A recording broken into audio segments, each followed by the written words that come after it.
Okay, so it's September the 23rd. We're working on the FJ40 again. Been cleaning out the back of the vehicle as well as opening up and working in the engine bay, trying to see what we've got as far as electronics go to get the engine to kick over.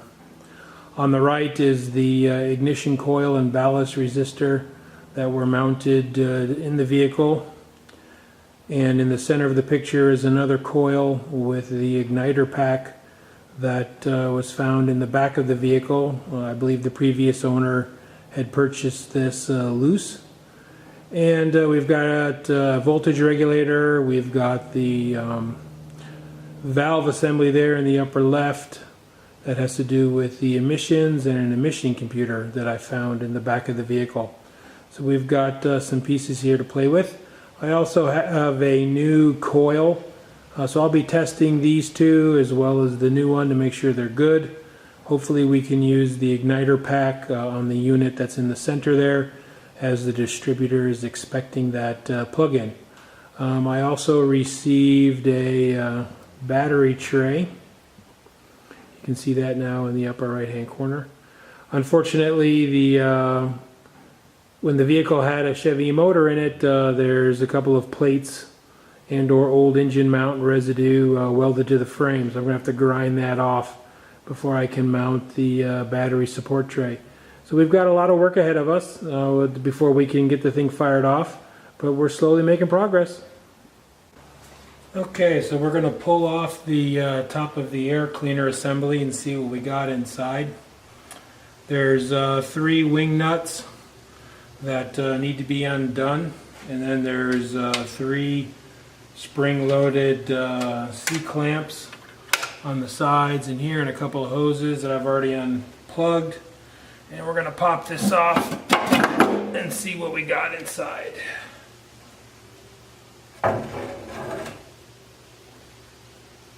Alright.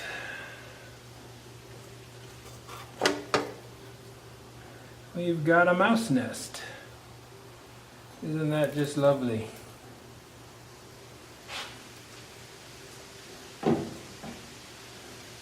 Okay, so we've got the makings of a mouse nest here on the intake to the air filter. We're going to have to get in there with a vacuum and clean all that out. And yeah, that's pretty compacted. So looks like we had a resident mouse there for a while, but it didn't get past the air cleaner. Alright, let me get the shop vac out and clean that up, and then we'll take a look into the carb.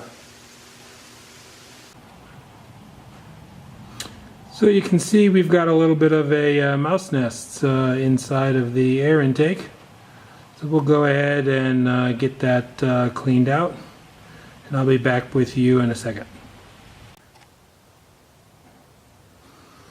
Okay, so we went ahead and pulled the entire air cleaner assembly off. It attaches to the top of the engine with a bolt here, 1 here, and then 2 on the side that come off relatively easily. There is this hose that runs from the base of the carburetor over to what appears to be some part of the engine. I'm not sure if it's to vent fumes or what. You had to remove that as well. But we went ahead and cleared out the mouse nest. There was also what appears to be some type of fibrous heat coating over the exhaust manifold that kind of crumbled apart. I'm sure hoping that wasn't asbestos based. There was all kinds of rat droppings and maple seeds on top of the carburetor heat shield, and underneath what appears to be this little heat shield on the exhaust manifold that was vented up as into, I guess, a hot air intake onto the bottom of the air intake. There's a little spring-loaded valve there. I believe it regulates whether you're getting warm air input off of the exhaust manifold versus cold air from the outside, but we went ahead and removed all that. None of the bolts were seized, so it came off really easy. This here has to do with the emissions. This gets connected to the air pump via a valve assembly, which has been removed, and then pumps air down this rail and into the top of the engine.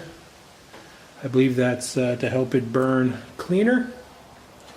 We'll have to decide whether we can get all the parts to go ahead and get that rebuilt and working. Here in the state of Washington, they do not do emissions checks on vehicles this old, so we'll have to see what parts of it we can get going and what parts we can't, and whether or not we can get all of the emissions stuff from circa 1978 up and running or not. As I said earlier in the video, there is a emissions computer that was found in the back of the vehicle. I haven't checked to see if there is one tucked up underneath the dash, inside the cowling there. That's where it normally resides in the 76 body. So we'll have to do some further research on that. But we vacuumed up a lot of the mouse and or rat droppings and all of the maple seeds. So we'll go ahead and get our first glimpse here of the carburetor. Okay, so here's our first look at the carburetor.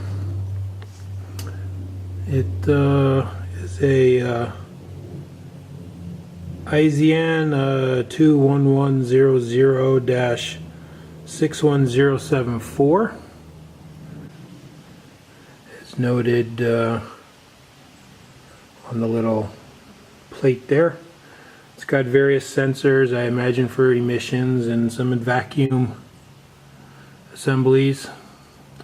This little lever bar here is kind of hanging loose, and in some of the pictures I've seen of these carburetors, I know that gets attached to something, so I'll have to figure it out now that I know what model it is. Okay, so at first glance it doesn't look too bad. It's a little dark on the inside. Some of the springs are a little rusted, and there's obviously some missing hose connections, so we're going to have to sort all this out. Looks like the mice have been chewing a little bit on some of these protective wiring coatings, but it looks like the wires themselves are okay. The little boot on the little plunger arm there is all dry rotted and crumbled to pieces. But yeah, I'll have to, once I figure out the plumbing and see if I need to connect any specific hoses to get it to run, and how critical they are to getting the engine started. We'll go ahead and get some gas in here and see if she'll turn over once we get the coil and the ignition all sorted out. But it doesn't look too bad. Eventually we'll probably have to pull it off and clean it, but it looks serviceable to at least see if the engine will kick over. Now, one of the things I'm still going to have to resolve is there's two threaded ports right here. I believe one of these is the temperature sensor connection, as there appears to be a cable harness here relatively close to the first one. Question is, what does this second one do? And is it needed or not, or can I just plug it?